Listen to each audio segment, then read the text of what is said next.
Hello students. आज हम लोग वेक्टर्स के बारे में कुछ और डिस्कशन करेंगे। ठीक है, तो अब तक हमने ये सीख लिया है कि यूनिट वेक्टर क्या होता है और जीरो वेक्टर्स क्या होते हैं। ठीक है, तो आज मैं आपको जो बताऊंगा वो यूनिट वेक्टर्स की कुछ एप्लीकेशंस यहाँ पर होंगी, उसके बारे में डिस्कशन करेंगे।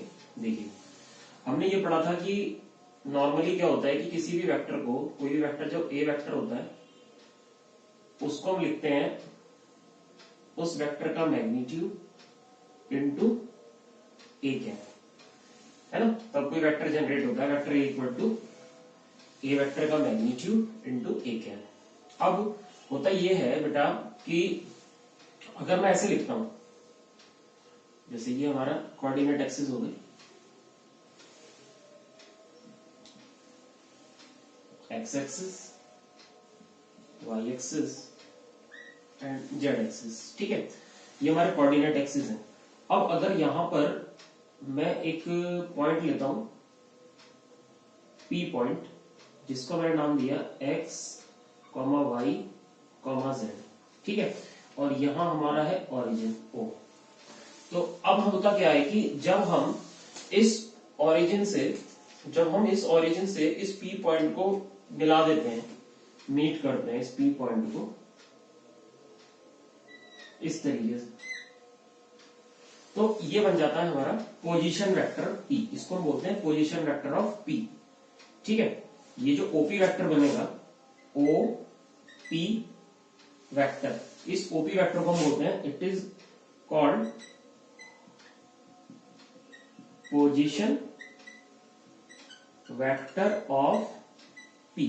इसको हम पोजीशन वेक्टर ऑफ पी कहते हैं। ठीक है, ओपी वेक्टर को। तो अगर किसी भी पॉइंट को हम ओरिजिन से मीट करते हैं, ओरिजिन से हम पी की तरफ चलते हैं, तो ये जो डायरेक्शन मिलती है हमें OP, that is called position vector of P.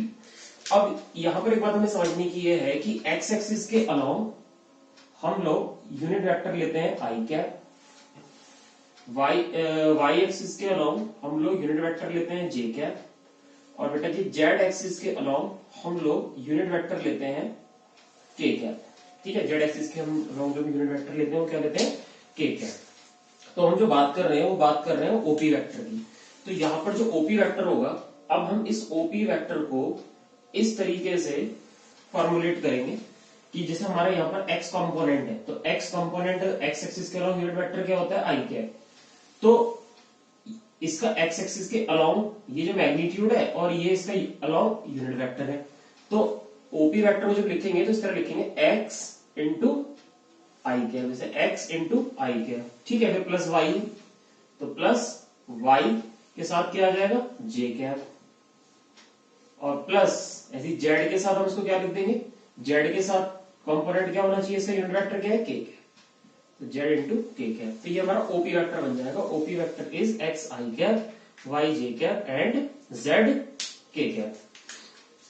ठीक है, अब इसमें दूसरी बात हमें क्या समझनी है कि अगर मान लो इन केस मैं आपसे कहूं कि मेरे पास एक पॉइंट है कहीं ए, जिसकी वैल्यू है -1,2,3, तो इसका पोजीशन वेक्टर क्या होगा। तो अगर आप इसका पोजीशन वेक्टर लिखना चाहोगे तो इसका पोजीशन वेक्टर हम ऐसे बनाएंगे कि भाई ओ से हम इसको ज्वाइन कर देंगे, तो हमारे पास बन जाएगा पोजीशन वेक्टर ऑफ ओ ए। तो पोजीशन वेक्टर ऑफ ओ ए क्या लिखोगे आप, पोजीशन वेक्टर ऑफ ओ ए लिखोगे माइनस आई कैप प्लस 2 जे कैप प्लस 3 के कैप। तो ये हमारा पोजीशन वेक्टर ऑफ ए होगा। तो इस तरीके से जब भी हमारे पास कोऑर्डिनेट्स होते हैं एक्स वाई जेड में, तो हम उसे पोजीशन वेक्टर की फॉर्म में आई कैप जे कैप के कैप से मल्टीप्लाई करके इस तरीके से एडिशन करके लिखते हैं। ठीक है, अब यहां पर मैं आपको एक बात और क्लियर कर दूं, जैसे कि ये वाला वेक्टर था आपने दिखा, OP vector is x i cap y के जेड के कैप। इसमें जो ये जो हमारा एक्स आपको दिखाई दे रहा है, एक्स, इसको हम बोलते हैं x is called scalar component, scalar component of vector OP along x axis. ठीक है, अलोंग एक्स एक्सिस। इसी तरीके से यहां पर जो आपको y दिखाई दे रहा है, y को हम क्या बोलेंगे, y is scalar component of vector OP along y axis, ठीक है, along y axis। इसी तरीके से यहां पर जो आपको z दिखाई दे रहा है ये z, तो बेटा ये z जो है that is scalar component of vector OP along z axis।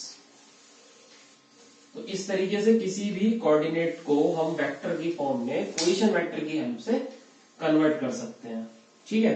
तो उम्मीद है आपको ये बात समझ में आ गई होगी कि किसी भी पॉइंट को अगर हम पोजीशन वेक्टर की फॉर्म में लिखना है तो हम इस तरीके से उस पोजीशन वेक्टर की फॉर्म में उसको कन्वर्ट कर लिया करेंगे, ठीक है बेटा।